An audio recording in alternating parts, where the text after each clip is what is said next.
സാംസങ്ങിന്റെ ഫോൾഡ് 6 ഫോണാണ് കേട്ടത്. കണ്ടില്ലേ, ആദ്യമേ തന്നെ പറയാം, 1,70,000 കൊടുത്ത് മേടിച്ചിട്ട് ഏതാണ്ട് 17 മാസമായിട്ടുള്ളൂ.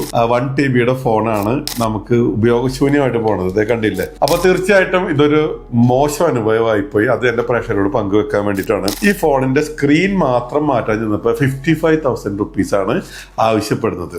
അതായത് ഇതിന്റെ ബാറ്ററി അടക്കം മാറ്റണം. അപ്പൊ തന്നെ എത്ര വലിയ ബാധ്യതയെന്നൊന്ന് നോക്കിയേ. ഇനി ഈ സാധനം കൊടുക്കാൻ നോക്കിയപ്പോഴ്, അതായത് 1.5 വർഷമായിട്ടുള്ളൂ കേട്ടോ, കൊടുക്കാൻ നോക്കുമ്പോൾ ആകെ സ്ക്രീൻ പൊട്ടിയ കണ്ടീഷനാണ് ഈ 20,000 രൂപയാണ് വില പറയുന്നത്. ഇനി സ്ക്രീൻ നമ്മൾ 55,000 കൊടുത്ത് സ്ക്രീൻ മാറ്റിയിട്ട് നമ്മൾ കൊടുക്കുകയാണെങ്കിൽ 70,000 രൂപയാണ് വില പറയുന്നത്. ഇതെന്റെ അനുഭവമാണ് പറയുന്നത്. ഫോൾഡിനെ കുറിച്ച് പറയുമ്പോൾ ഇത്രയും പൈസ കൊടുത്ത് മേടിക്കുമ്പോൾ ഫോൾഡിന്റെ ക്യാമറയിലും ഞാൻ സാറ്റിസ്ഫൈഡ് അല്ല. പ്രത്യേകിച്ച് ആപ്പിളായിട്ട് കമ്പയർ ചെയ്യുമ്പോൾ ഫോൾഡ് 6ന്റെ ക്യാമറയിലും, കാരണം ഇത്രയും പൈസ കൊടുത്ത് മേടിക്കുന്ന ഫോണിന് ഉണ്ടാവേണ്ട ആ ഒരു ക്വാളിറ്റിയും ക്ലാരിറ്റിയും ഒന്നും എനിക്ക് ഇതിനകത്ത് കിട്ടിയില്ല. ആ ഒരു ഫീല് കിട്ടിയില്ല. പിന്നെ ഞാൻ യൂസ് ചെയ്യുന്നത് ഇപ്പൊ എന്താ പറയാ, ആപ്പിളിന്റെ 15 Pro Max ആണ്. ഇപ്പൊ ഒത്തിരി വർഷമായിട്ട് യൂസ് ചെയ്യുന്നുണ്ട്. നിലവിൽ യാതൊരു പ്രശ്നങ്ങളൊന്നുമില്ല.